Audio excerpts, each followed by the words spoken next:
Romo, kalau cinta jodoh tiap hari mereka ribut itu bagaimana? Memang bukan saya yang nikah, tapi saya takut lihat mereka, Romo, jadi takut sendiri untuk menikah. Ya, realitas cinta itu kadang-kadang ya seperti landak ketemu. Kamu pernah berpikir nggak, gimana landak kawinnya? Landak kalau kawin gimana coba? Semuanya bulu tajam, ya kan? Jadi coba dipikirkan ya, coba dipikirkan. Kadang-kadang kita merasa bahwa cinta itu harus bilang I love you tiap hari, harus kemana-mana berdua, genggam tangan, melihat matahari terbenam. Coba kamu tanya sama pasutri-pasutri yang baru jadi papa dan mama itu, mereka begadang, ganti popok bayinya. Tanya bapak-bapak, berapa kali mereka muntah lihat popok bayinya sendiri. Dan hidup pernikahan juga kadang-kadang memang harus bertengkar, harus ribut. Dan itu bahasa lain dari mengenal perbedaan. Tapi resolusinya yang penting. Resolusinya apakah saling mengampuni, saling mau mengerti. Mungkin bukan bertengkarnya. Yang kamu lihat mungkin bertengkarnya, tapi how they make up kamu kan nggak lihat. Kadang-kadang mereka berbaikan dengan cara yang sesimpel cium kening.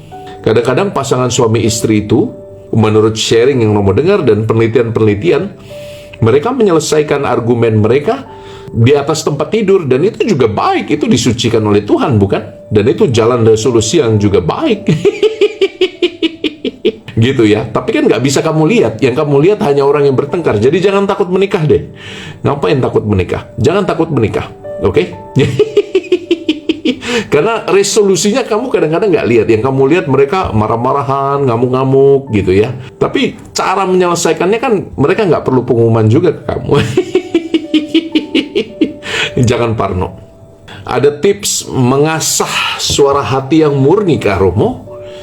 Pergi mengaku dosa. Nomor 1. Sakramen rekonsiliasi itu kunci untuk tetap menemukan suara hati yang jernih. 3 minggu yang lalu saya baru pengakuan dosa.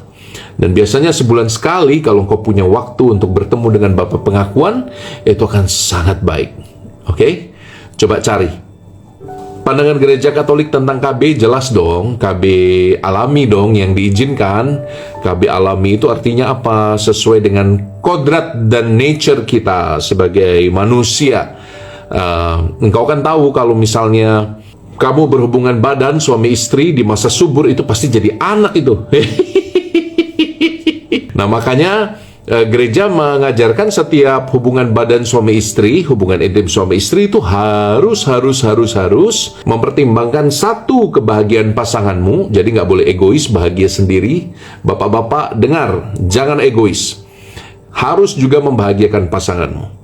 Dan yang kedua, harus terbuka pada keturunan. Jadi terbuka pada keturunan itu tidak boleh ditutupi dengan apapun juga, tidak boleh dihalangi, tidak boleh bahkan di luar organ gitu.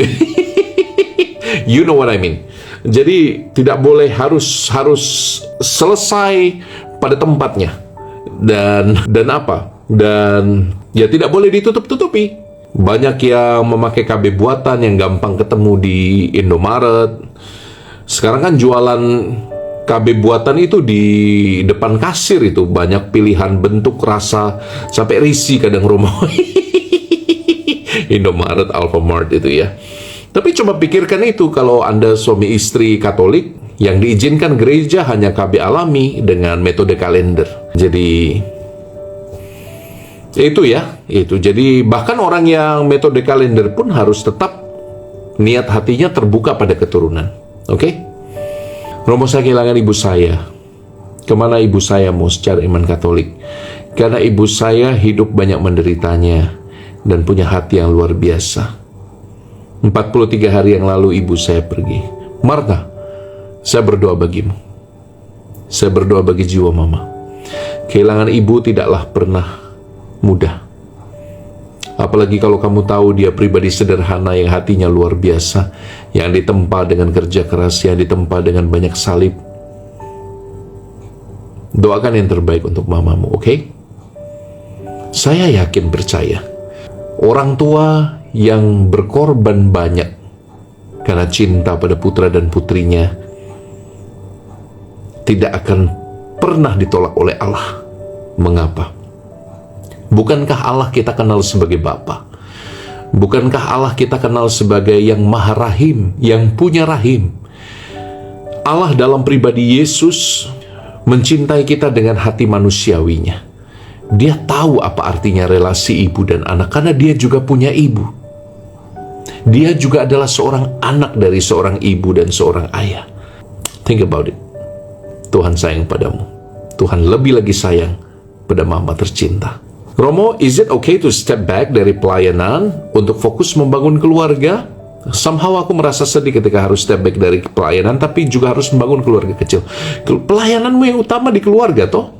Dan pelayananmu juga yang utama dalam pekerjaan sehari-hari. Jadi, saya pikir gini, jangan pisahkan antara pelayanan di komunitas gereja nih, pelayanan di keluarga, pelayanan di pekerjaan. Semua itu adalah pelayanan.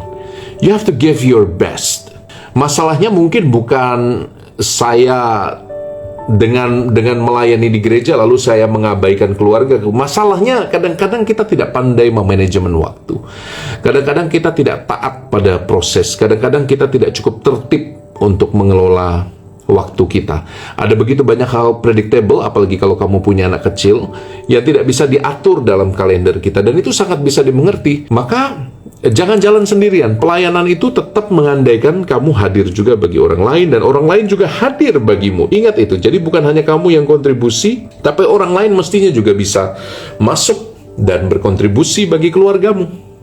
Jadi jangan dicerai-ceraikan. Kalau kita punya pikiran kompartementalisme itu, jadi kayak kompartemen-kompartemen yang terpisah, hidup tidak akan bahagia. Kamu tidak akan punya waktu untuk melayani. Mau tunggu kapan melayani? Tunggu anakmu kuliah lalu berpisah darimu? You yang tahu jawabannya.